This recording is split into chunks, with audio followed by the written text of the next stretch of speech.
Assalamualaikum warahmatullahi wabarakatuh.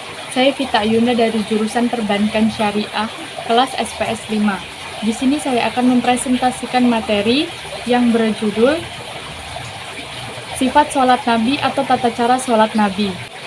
Sholat adalah ibadah yang agung dalam Islam, menempati urutan kedua dalam rukun Islam. Namun, sangat disayangkan masih didapati banyak kekeliruan yang dilakukan sebagian umat muslim dalam melaksanakan tata cara sholat. Di antara penyebab ini semua adalah karena manhaj atau cara beragama umat muslim yang masih ikut-ikutan.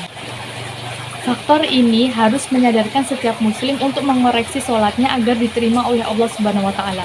Dan jalan untuk kembali kepada tata cara sholat yang benar adalah sebagaimana yang dianjurkan oleh Nabi Muhammad SAW, yaitu dengan mengkaji hadis-hadis, baik itu sabda, keteladanan dari perbuatan beliau, maupun persetujuan beliau kepada perbuatan para sahabat.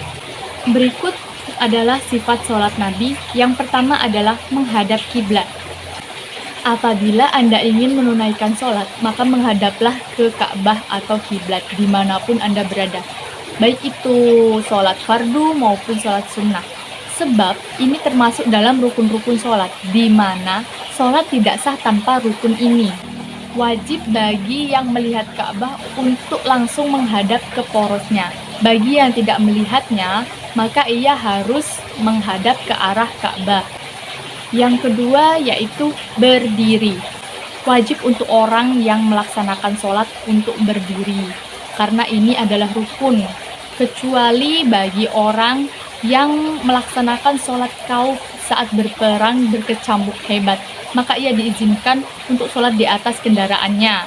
Dan untuk orang yang sakit yang tidak mampu untuk berdiri, dan yang terakhir untuk orang yang sholat nafilah atau sholat sunnah, maka ia diperbolehkan untuk sholat di atas kendaraannya atau duduk jika ia mau.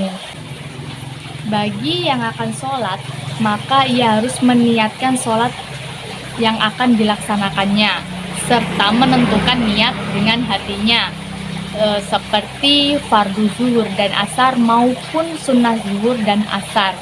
Niat merupakan syarat atau rukun sholat. Kemudian yang keempat ada takbir. Setelah niat, kita akan membaca takbir, yaitu Allahu Akbar, artinya Allah Maha Besar. Tidak boleh mengeraskan suara takbir di semua sholat, kecuali jika sedang menjadi imam. Dalam takbir ini ada tata cara mengangkat kedua tangan, yaitu mengangkat kedua tangan boleh bersamaan dengan takbir atau sebelum takbir maupun sesudah takbir. Semua ini ada landasannya yang sah dalam sunnah Nabi. Mengangkat tangan dengan jari-jari terbuka dan mensejajarkan tangan dengan pundak atau bahu, atau sewaktu-waktu juga mengangkat tangan lebih tinggi sejajar dengan ujung daun telinga. Kemudian sholat harus khusyuk dan melihat ke tempat sujud. Saat berdiri, kita menghadap ke tempat sujud.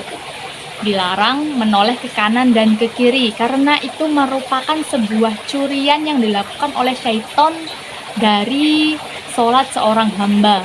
Dan tidak boleh melihat ke langit atau ke atas. Dilanjutkan dengan membaca doa iftitah, surat Al-Fatihah, dan surat-surat pendek lainnya yang sekiranya kita hafal dan mampu untuk membacanya. Yang keenam ada gerakan ruku. Tata cara ruku yaitu meletakkan kedua tangan di atas lutut kita, lalu meregangkan jari-jari kita seolah-olah kita sedang menggenggam kedua lutut, dan ini wajib. Lalu mensejajarkan punggung. Jadi apabila diletakkan air di atas punggung itu tidak akan tumpah, dan ini juga wajib. Lalu meregangkan kedua siku dari badan dan membaca Subhana rabbiyal azimi wa bihamdi sebanyak 3 kali. Iktidal setelah ruku yaitu mengangkat punggung setelah ruku dan membaca Sami Allahu liman hamidah. Kemudian yang ketujuh ada sujud. Setelah iktidal tadi, kita takbir kembali, lalu kemudian sujud dan membaca Subhana rabbiyal a'la wa bihamdi. Setelah sujud dan merupakan rakaat terakhir, maka selanjutnya adalah duduk tasyahud. Duduk untuk tasyahud ini hukumnya adalah wajib, lalu membaca doa tasyahud dan kemudian menggerakkan telunjuk dan memandangnya dan membaca asyhadu alla ilaha illallah wa asyhadu anna muhammadar rasulullah. Kemudian dalam duduk tasyahud tadi ada juga membaca sholawat, yaitu Allahumma sholli ala Muhammad wa ala ali Muhammad wa barik ala Muhammadin wa ala ali Muhammad kama shallaita wa barakta ala Ibrahim wa ala alihi Ibrahim innaka Hamidum Majid. Kemudian dilanjut dengan bacaan Allahumma inni a'udzubika min adzabi jahannam wa min adzabil qabri wa min fitnatil mahya wal mamat wa min syarri masiihid dajjal. Lalu salam ini ada 2 kali, yaitu menoleh ke kanan dan ke kiri, yaitu assalamualaikum warahmatullahi wabarakatuh. Kemudian ke kiri assalamualaikum warahmatullahi wabarakatuh, mata menghadap ke pundak, seperti ini. Sekian presentasi yang dapat saya sampaikan. Apabila ada salah kata, saya mohon maaf. Pada Allah saya mohon ampun. Saya akhiri, wabillahi taufiq wal hidayah. Wassalamualaikum warahmatullahi wabarakatuh.